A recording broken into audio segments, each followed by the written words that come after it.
November 26th, 2015. From El Cajon, California, this is episode 87 of You Can Bet on That. Hi, everybody. Welcome to You Can Bet on That, a podcast for the recreational gambler. My name is Mark Duvall, and sitting next to me is Dr. Mike. Hello. And happy Thanksgiving to all of our American listeners. Yeah, well, Thanksgiving should be an international holiday. Well, do you remember that episode of How I Met Your Mother where Robin, who's from Canada on the show, she said, she's saying, oh, well, real Thanksgiving has already happened. Right. Because Canadian Thanksgiving is in October, right? Right. But, you know, every country should have Thanksgiving. It's the best holiday. It is very good, yeah, because you don't have to buy gifts for anybody. It's just getting together and eating. Just getting together with your family, have a meal, sit down on the couch and watch football. Yeah, exactly. I mean, what could be better? And every country could do that. You know, some people would watch soccer, of course. Right, of course, sure. But, you know, whatever their thing is, whatever gets them going sports-wise, you have a lot of that on TV. Yeah. You have a couple of TV shows that are popular. And, of course, the Twilight Zone Marathon. That's right, In yes, every country that goes well. Okay, yeah, that's right. And then you eat a lot. Yeah. Oh, well, I agree with you. Well, you know, speaking of sports, let's talk about daily fantasy sports. You anxious to do that? Yeah, we've never talked about that. I'll tell you, really, I am sick of talking about it. And the only reason I bring it up is because we're a gambling podcast and things just keep happening with it, right? Yeah, it's an ongoing story. But, you know, it's funny because they say that they're not gambling and they're basically... I would love to hear a definition. Well, it's skill-based. That's what they're saying, right? That's it. So gambling is not skill-based. That's right. That's what they're saying. If something is skill-based, it's not gambling, is what they're saying. Right? Okay. If something is skill-based, it's not gambling. All right. Okay. So eating like a 3-week-old burrito that you found in the back seat of your car stuffed in the cushion, and just going ahead and eating that, says there's no skill in that, just eating. No, I would say that's not a gamble. I would say that the skill in that is not eating it. Yeah. You have a skill for not eating old food. Okay. So it's not gambling. So it's not gambling. There's no gamble. That's right. Might as well eat it. And then see other people who might also be eating that burrito are thinking, oh, I think that's the right thing to do. They've just got very poor skill for that kind of thing, right? Right. And so they eat it. Again, it's not a gamble. It's just their skill is so poor, they don't realize they're going to get sick. Oh, this is I don't know what I'm going to do. I'm going to leave your house, drive home, and try and eat the burrito in the back of my car.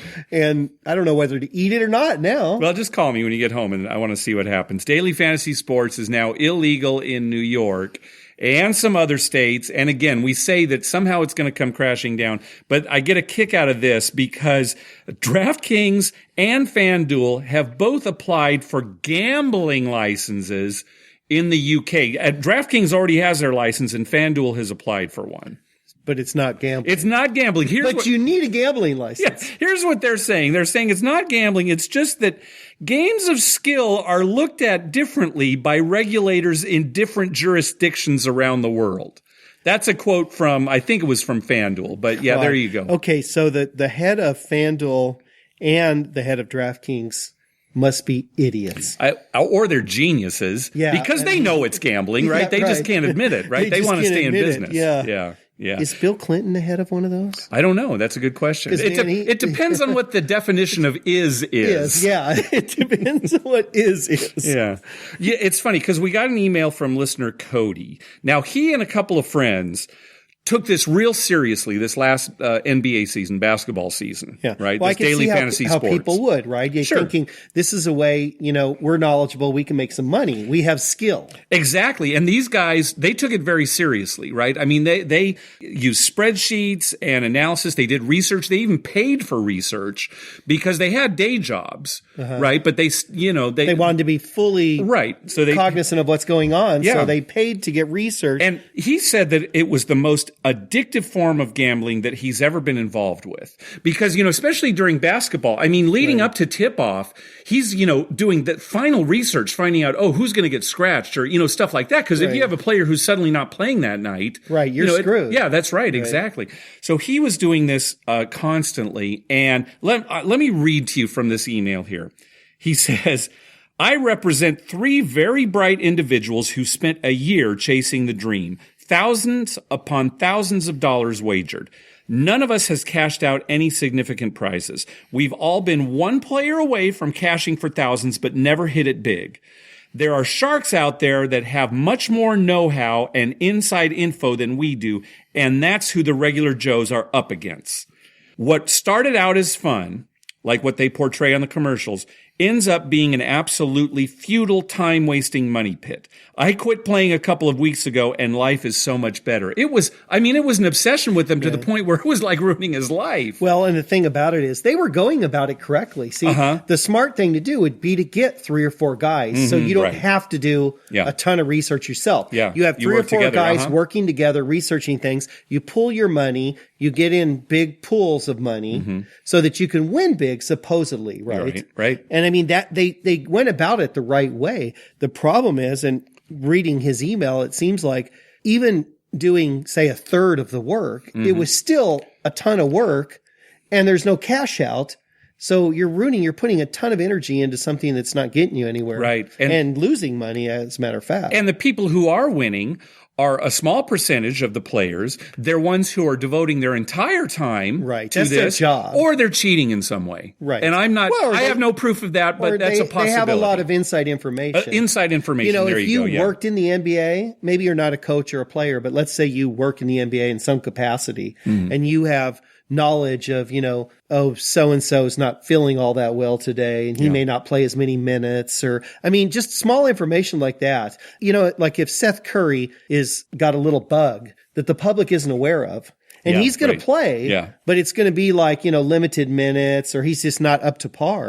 If you knew that and you don't put Seth Curry on your team, you're at a huge advantage, Yeah, right. Or just, some other team, something about the defense about some teams not going to be as good. So you can pick a guy on the other team who might score a lot. Inside information is so huge in this. Yeah, well, this is one of the 2 reasons that we say this is all going to come crashing down. The number one reason is it might just get shut down by the government. Right. Okay. Or it's going to collapse on itself because all these regular people are going to get tired of losing and say, hey, this is a waste of time and money. I'm done. Right. And without their money, there's nothing to be won. Right. Exactly. Yeah. Daily fantasy sports. Let's not talk about for certainly the rest of this show. Okay. Right? Yeah. That would we just go a week without talking about I know. So we do have some other news though. Remember that guy, Christian Lasardi, the guy who flushed counterfeit tournament poker chips down the toilet. The tournament was taking place at the Borgata. He flushed the chips down at Harrah's, and he got caught. Well, he pleaded guilty, and now he's got 5 years in prison.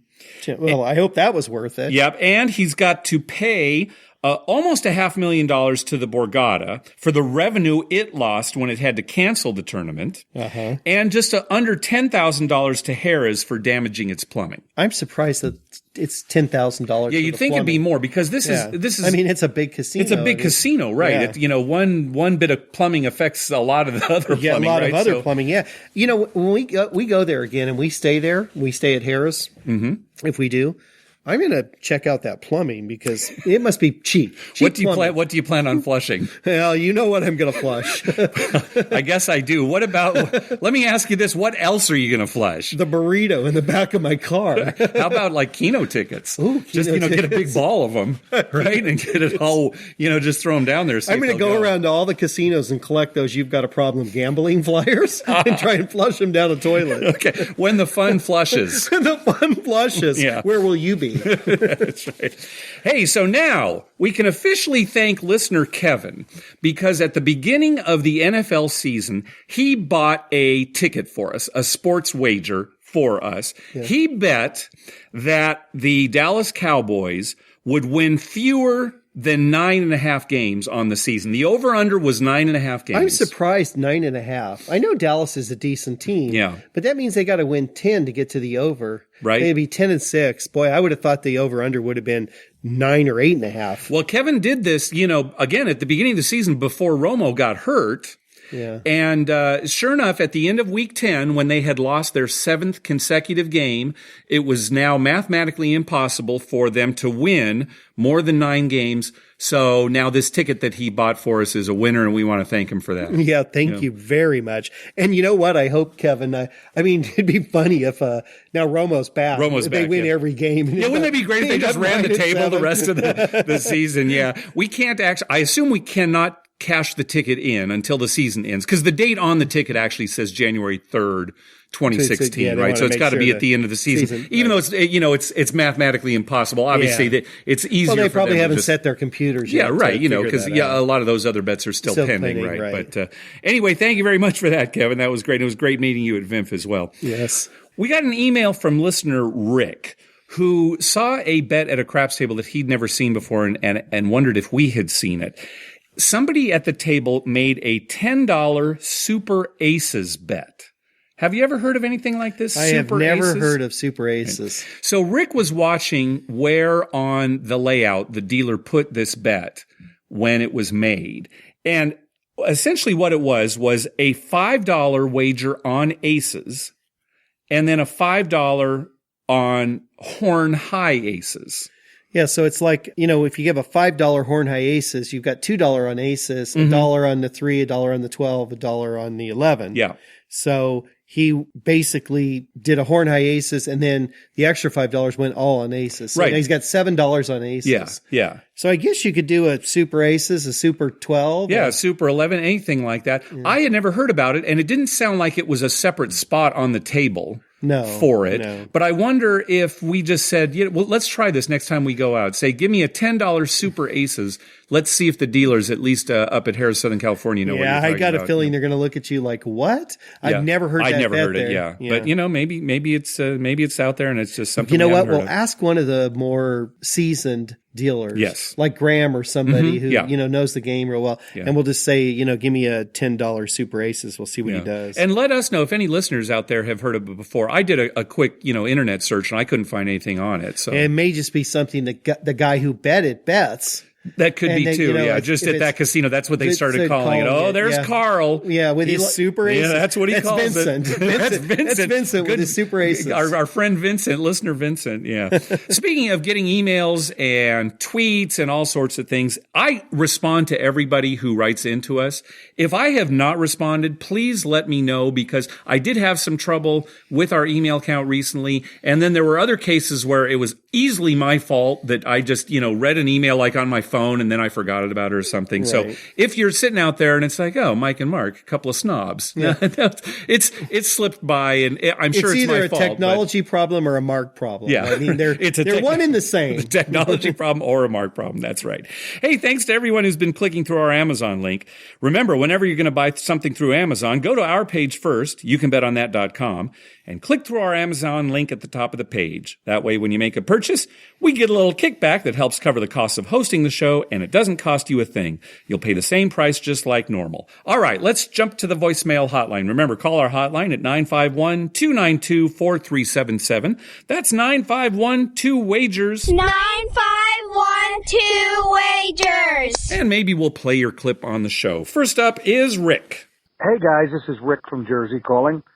I was thinking about your trip that you wanted to plan from going to AC and also to Connecticut. Here's a thought. Fly into Connecticut. You could either fly into Providence or Boston, short ride for both, down to the casino, and then get your Harrah's host to fly you from Providence down to Atlantic City and back.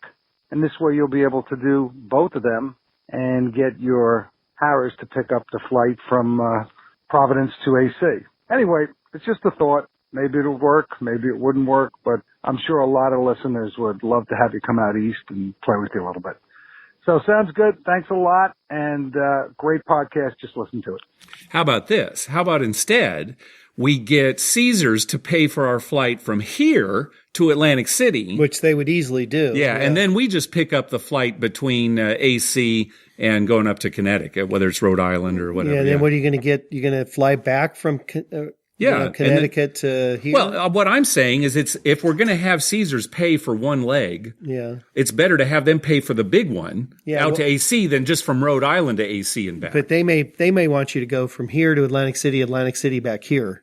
Then we need a round trip ticket from AC to Connecticut. No, Mike. We have Caesars pay for us to go from here to Atlantic City and back, and then just on our own dime, and we don't even say anything to Caesars. Right. We fly from AC to Rhode Island and Rhode Island back. That's what I'm saying. We need a round trip ticket. We have to buy a round trip ticket from AC to Rhode Island. Yes. Yeah. So I wonder what that costs. I don't know. That's a good question. Yeah. But it's not a bad idea if we could swing it. Yeah. The drive's probably too long. Yes. Well, I wouldn't want it, especially if we were only there for a little while. I mean, we could do the drive, but I wouldn't want to. It's our time is our issue. Yes. Yeah. But we definitely need to do that. I know. You know, I've never been. I'd like to see Connecticut. I know. I just can't see it happening anytime soon. It's going to be. It's always going to be something we'll talk about. We'll get there eventually. I know we will. Well, I will. Yeah, you will for sure. I will. I hope to. Yeah, you're definitely going to get there. All right. Let's hear from Wendell. What's up, guys? This is Wendell from Texas. I was part of the DDB podcast crew that we all came up from Denton. And I really enjoyed y'all's show at VIMFP, and I'm looking forward to next year. And I was going to tell you, I went down to the craps table beginner scenario y'all were doing on that Friday and Saturday morning. And I still need more practice with the craps. So, I guess maybe next year, I even told Tony from Vice Lounge, I just need to go through the motions and actually just start playing craps, and I'll think I'll catch it a lot quicker. So anyway, man, y'all keep up the good work. I always look forward to y'all's podcast, and I'll see you at VIMFP next year. Yeah, next year what we should do is, instead of having just like a class, where we're explaining the game, let's try to coordinate with like Golden Gate, make sure they have a table open, like a full table. Right. And we'll just play. And so people just have hands-on playing experience. And if they've never played before, we can still teach them, but it'll all be hands-on because it really does make a difference. It's the best way to learn. Yeah. But let's do this. Wendell, please, when we're there, just say, hey, Mark and Mike, what are you guys doing, Saturday at 3 a.m. or Sunday morning or whatever? And we'll all just get together like we did that Sunday night. Yeah. And go casino hopping and play craps at different places. And then, then you'll really learn. That's a good idea, except for the 3 a.m. part. I'll just throw that in here. But what we should do, if the schedule is kind of the same next year, like it was this year, after VIMFP is over, it's like, okay, everybody, we're having a Sunday night craps crawl on the Strip or downtown or wherever. Let's go. Let's go. Yeah. See, that's what we need to do. Because we had a blast. Why is 3 a.m. a problem? I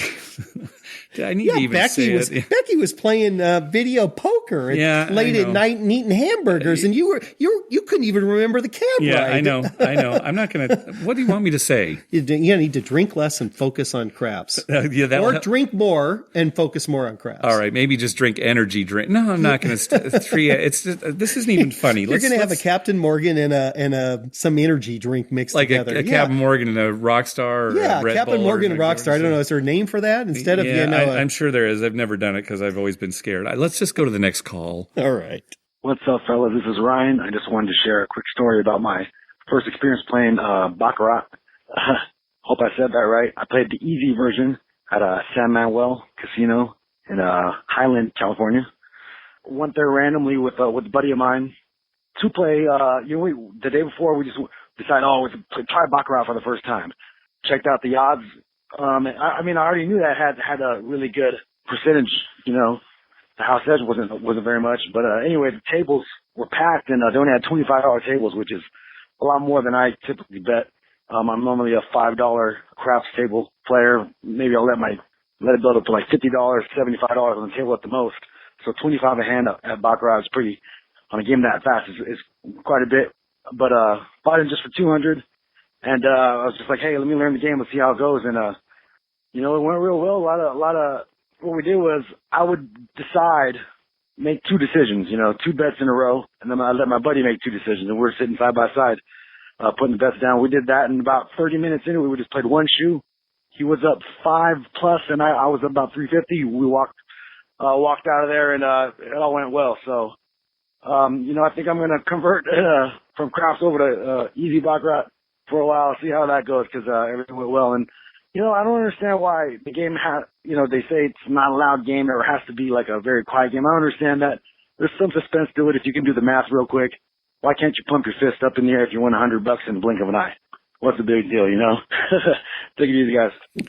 Yeah, so, let's get to that last point first. I think, every game has its own kind of culture surrounding it and etiquette. Right, and it's evolved over time, I think. I would guess that when it comes to Baccarat, one of the reasons that they kind of discourage being real loud is that, some people are betting player, some people are betting banker. Right. So, when you win, if the opposite person's going to lose, and so maybe there's the etiquette is just, be quiet, you won. Right. It's not like the dealer busting in blackjack and you all win. Everyone left wins, right? Yeah. I mean, in this case, you win, but the guy next to you could have lost. Yeah. But, it's funny how stuff evolves like that. I remember a few years back, I was playing poker. I was just in the poker room out here at Verona.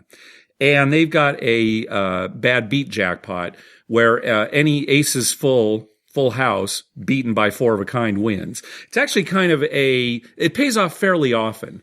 Some bad beats in casinos, you have to have like aces full of jacks beaten or something like that. Right. But this was just aces full anything beaten. Anyway, we were at the table, and what happens is the person who loses the hand, like aces full of whatever, they get like 50% of the jackpot, right? And then the person who beat them gets like 25%, and then the table splits. The rest is split amongst everybody at the table, right? So we were playing out there once, and I can't remember all the specifics, but the hand came up in such a way that it was a potential jackpot winner. And the players' cards were already up. I think one of the players was all in. And so we could see what was happening and what needed to come up, right? Right. And so the river card was the card that was remaining to come up.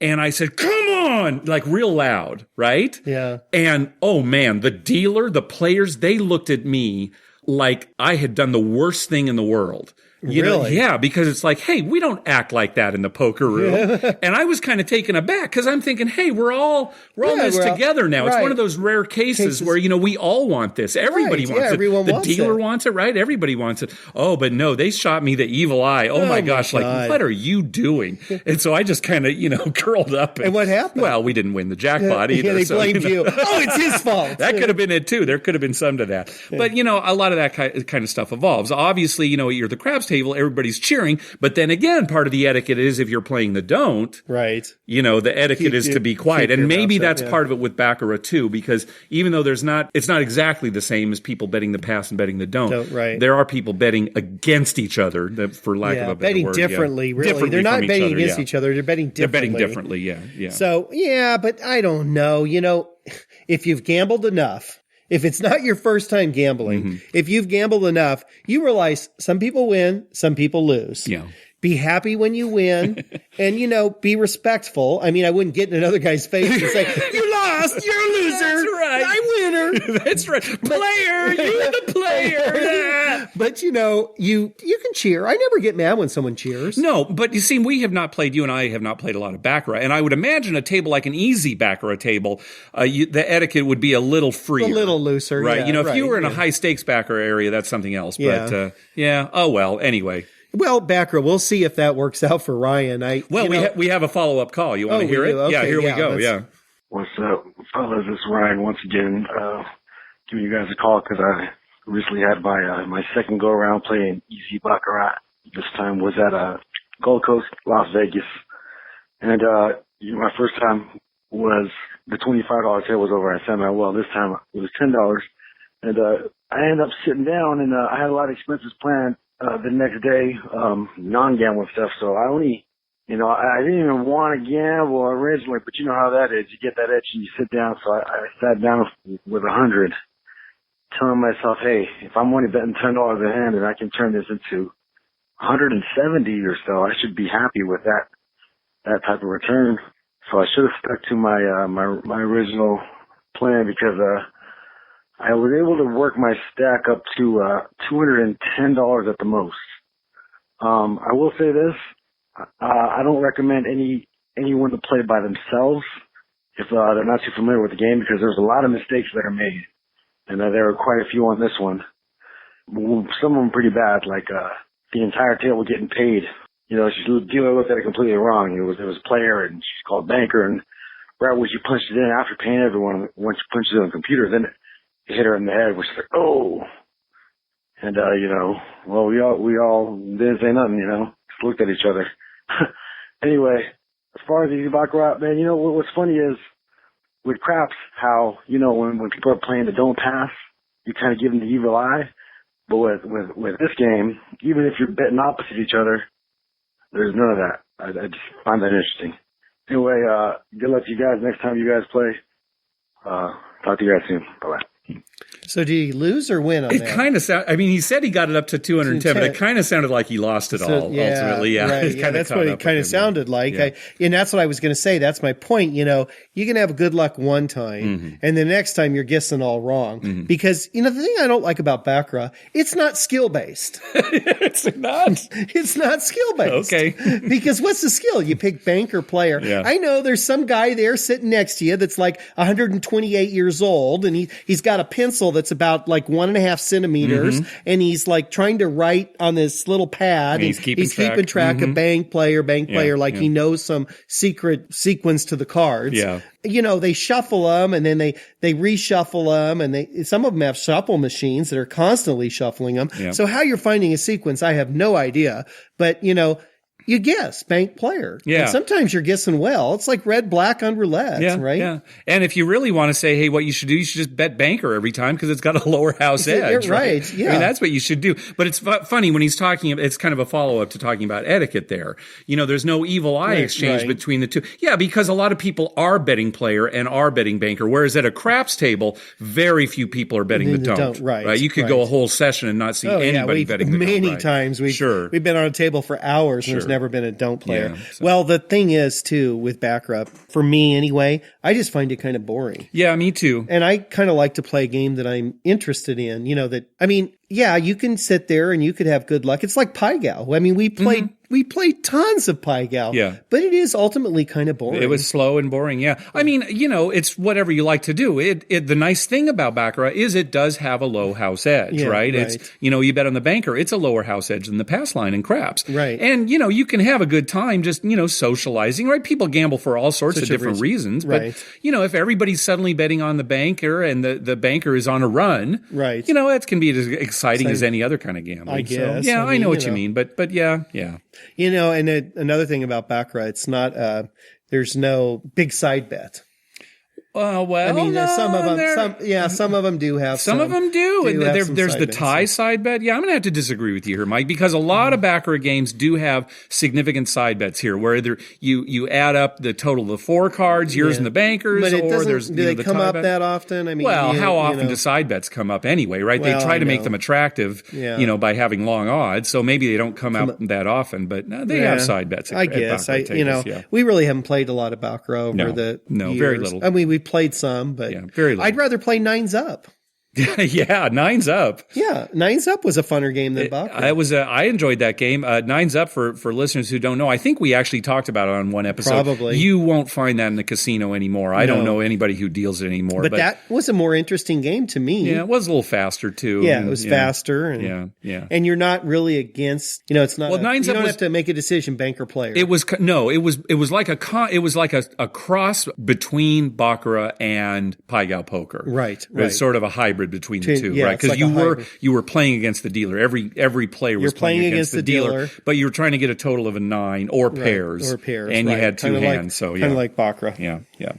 Okay, one final call from Todd.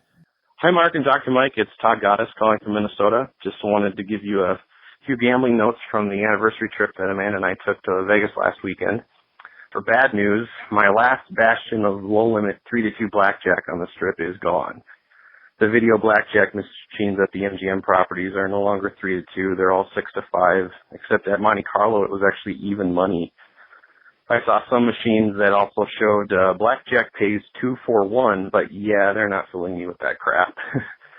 But for good news, the Tropicana loss rebate for new players is still active. I know there was some question whether it would still be there with Penn National taking over. I guess I'm not sure how far along that purchase is, but we both did sign up for new cards. Basically, your slot or video poker losses up to $200 for the first 24 hours are rebated. You get half of it the next day and the other half a month later. It was interesting that you can't use your free play in any of their full pay machines. There's actually a little placard next to the buy-in slot that says free play cannot be used on this machine. So I guess that's how they get you there. But still, Tropicana had several, I'll call them playable if you're thirsty, video poker games. So that was all right. Also, the win cards that we've talked about a couple of times at Mandalay Bay with the $30 in free play, that's still there. Actually came out ahead this trip with their free play. I think I cashed out $60 real dollars. So that was nice. Downtown, yeah, your tip for the Golden Gate was great. Thanks for that. The dealers were great. The pit boss was friendly. In fact, the dealer actually asked me while I was buying in if I wanted a pass line bet. I don't think I've ever had a dealer ask me that before. You know, when the 15 or 30 seconds where they're counting out your money and they've got your chips ready, but they can't slide them to you because, you know, the pit boss has to okay it. He actually asked me if I wanted a pass line bet because it was a come out roll and I might miss it if I had to wait. So I thought that was really cool. Yeah, that should actually happen at any craps table you go to. It's too bad that Todd hasn't had this happen before, because a good dealer will ask, even if it's not the come out roll. Right. Say, do you want some action out of this? Right. They'll just always say, what's your action? Yeah, what do you want? Yeah. And you can always say, no, oh, that's okay, just, change only. But every craps dealer, it's good for the casino. You get more money out there. So, sure. Do you want anything out of this? Oh, sure. Place the 6 and 8 for $6 each, or, whatever. Or make a pass line bet. You don't do that. No, of course you not. ask for a two-way world. and the $10 straight up ace deuces, give me a quarter on the line. Yeah, well, we could talk about this all night, but of course you're right. But yeah, that should happen all the time. Yes. Yeah, I'm glad that happened to Todd at our favorite Golden Gate. Yep.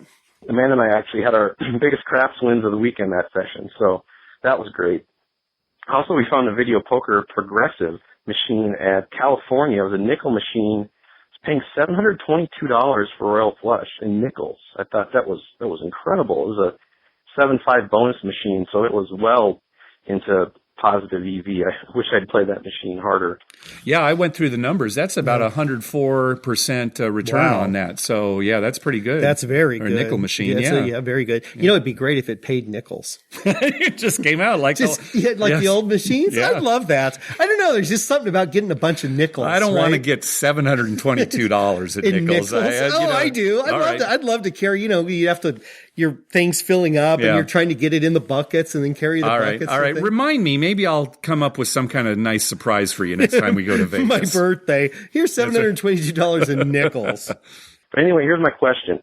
I was at a $5 craps table at Excalibur. I had a $5 pass line bet with odds and a $5 come bet, which had already moved up to the 8, also with $10 odds on top of it. The shooter made her point, so the dealer paid all the pass line bets, flipped over the puck, and the next come out roll was a 7.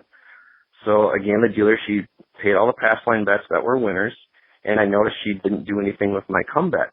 And so I waited a few seconds to see if she was going to catch it, and she didn't do anything. So once I was sure she wasn't going to do anything, I pointed and I said, I need those odds back.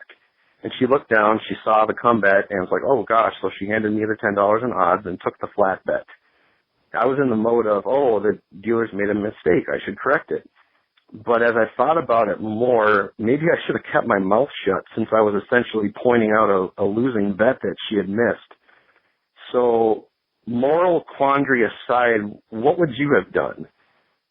Anyway, we had a great trip. I came out ahead for the weekend. Not enough to buy the 8-foot craps table I've been eyeing, but hey, maybe Santa Claus listens to your show. Hint, hint. Anyway, thanks again, guys. Love your podcast. Later.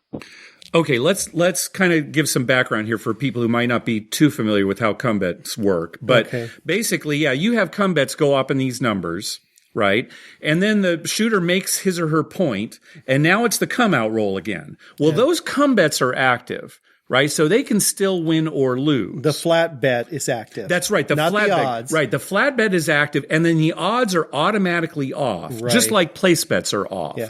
It's basically the way I think about it is, say you went up on a 6, your come bet's on a 6. That's a game where 6 is going to be a winner and 7 is going to be a loser. Right.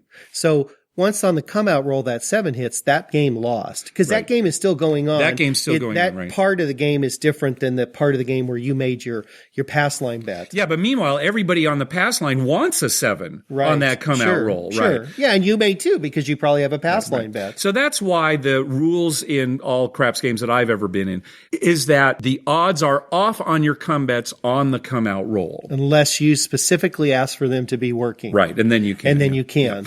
Yeah. So anyway, what happened in Todd's case was a 7 was rolled on the come out roll. So that come bet that he had up there, I think he said it was on an 8, that bet lost. Okay. And what the dealer should have done was collected the flat bet, the losing bet, and then given Todd his odds back. Because they weren't working. So that's what should have happened. Right. And that's what he told her. Okay. And go this ahead and will do that. happen a lot. Let me ask you this, Mike. And I would say, tell me if you agree with me, that forgetting to collect losing come bets on the come out roll is the most common mistake that I've ever seen at a craps table. Without a doubt. Yeah. Without a doubt. Mm-hmm. Especially if you're on a table with a lot of people who do not make come bets and make place bets. Yes. So out at Harrah's, Southern California, I shouldn't probably say this. Go ahead. But the dealers there, because the vast majority of people are making place bets, they will forget come bets every once in a while. Yep. And especially if there's a lot of other action going on. They're busy paying the line. They're looking at somebody who made, a prop bet on the come out, who won or lost or whatever. And they forget about those come bets a lot. Yep. So now morally. Well, here, let me just answer the question because I'm the come better.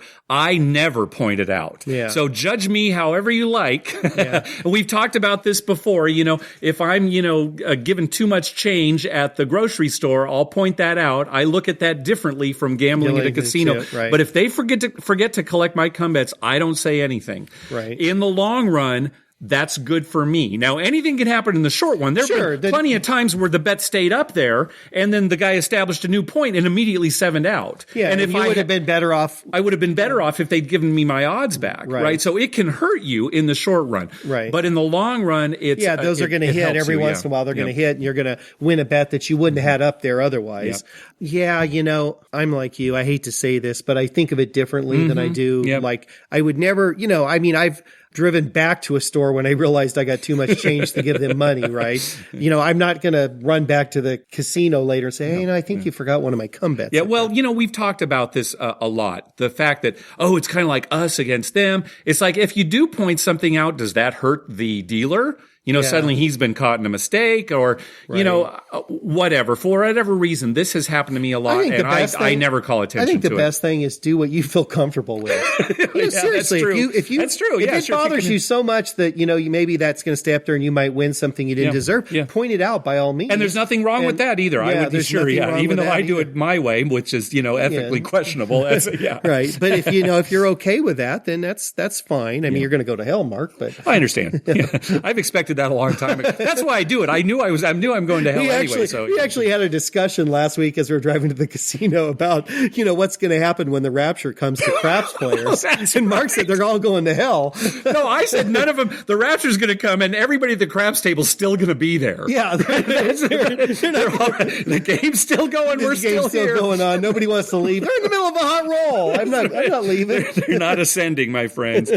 All right. Well, that's going to do it for this episode. Hey, we want to thank a couple of listeners for PayPal donations. Number one, from Robert. He said, great meeting you at VIMFP. Keep up the good work on the show. Thanks very much, Robert. And then also from Michael, a.k.a. Baccarat guy, a.k.a. the co-founder of TravelZork. Thanks very much for those PayPal donations. And in fact, we just ordered brand new equipment. It's supposed to come this Thanksgiving weekend. I've been tracking it on UPS. So hopefully on the next show, we'll have new equipment if I can get it hooked up. We'll sound smarter. Wow. The equipment wasn't that expensive, Mike. Okay, all right. Just tell you can't correct our inadequacies. No. Hey, be sure to check out our TV listings showing all the gambling related shows coming up within the next 2 weeks. We update those listings every Wednesday using a customized program to search through all the raw American TV data. Just go to our webpage, youcanbetonThat.com, and click on the link at the top that says TV listings. We'd love to hear from you. Call our voicemail hotline at 951-292-4377. That's 951-2-WAGERS. Or you can email us at youcanbetonThat@gmail.com. Also, follow us on Twitter at youcanbetonThat. We always tweet when we're in a casino or on our way to a casino, and we'd love to meet up with you. Like us on Facebook at facebook.com/youcanbetonThat. And finally, head on over to iTunes and write a review on us. When you do, it helps us get new listeners. Mike, Thanksgiving? Yep, it's Thanksgiving. This is actually, we're recording the night before. The night before, and you're going to release it on Thanksgiving. And I really want to say this. There's two very important people that make this podcast go more than anyone else, and we really need to thank them, especially on Thanksgiving, and that's your wife and my wife. Yeah, absolutely. Sherry and Lynn put up with all this. They put up with crazy talk. Yep. They actually at times endorse some crazy talk, yeah, which is, amazing. Hey, they put up with you and me going to the casino every single week and staying out late. Yes. Yeah. And that, I don't know how I could ever thank my wife, let alone yours, because, it wouldn't be as much fun going on my own. Yeah. So, but thanks to them, because they're wonderful wives. Ladies. We got very lucky. Mm-hmm, we got very lucky. Yeah, because we're not that great. No, and our lives could have been a lot worse. And our children. Yeah, they're great too. The four of them who put up with it too, to a certain extent. Yep. So that's my number one thing to thank. And then I'm also going to thank, and this isn't said enough, all the dealers who work out there, because, there's a lot of them working tomorrow. Oh, yeah. That's the thing about, one services of the dealers like that actually, on holidays. Yeah. One of the dealers who's actually my patient, she was in the other day and we were talking about it. And she said, well, it's a Thursday. That's my normal day to work. Mm-hmm. If it's your normal day, you have to work. Yeah. Christmas falls on a day, it's your normal 4th of July, whatever the holiday is. Sure. If it's their normal day, they have to work. And, thanks to them, because, that allows you to, eat all the stuffing you want, watch football, and then go to the casino that night. That's right. That's right. And it's amazing that they do that. And I really appreciate that, Very good that point, they're Dr. out there Mike. working. Yeah, good. And other than that, thanks for all the people who call in. Yep. We're very thankful of that. We're very lucky that we have that. Yep. Thanks for all the people we've met. Yeah. Well, thanks to people who listen and don't correspond with us. Right. Just people who just like listening to the show. We appreciate you too. Yeah. Oh, right? very much so. Absolutely. Very much so. Yeah. But, all the people we've met, they've all been good. When we started this, I would have bet you money that we were eventually going to meet some like wacko. Who's come in he's got some scheme or he's just. Or just something, right? And we haven't. That has not happened. No, we've all met all good people. So far. Okay, knock on wood. Yeah, knock on wood. This will be the week. Yeah. But so thanks to all those people. And who else do we need to thank? Well, I just want to say thanks for listening. Yeah, thanks for listening. We appreciate it. Yep. Good night.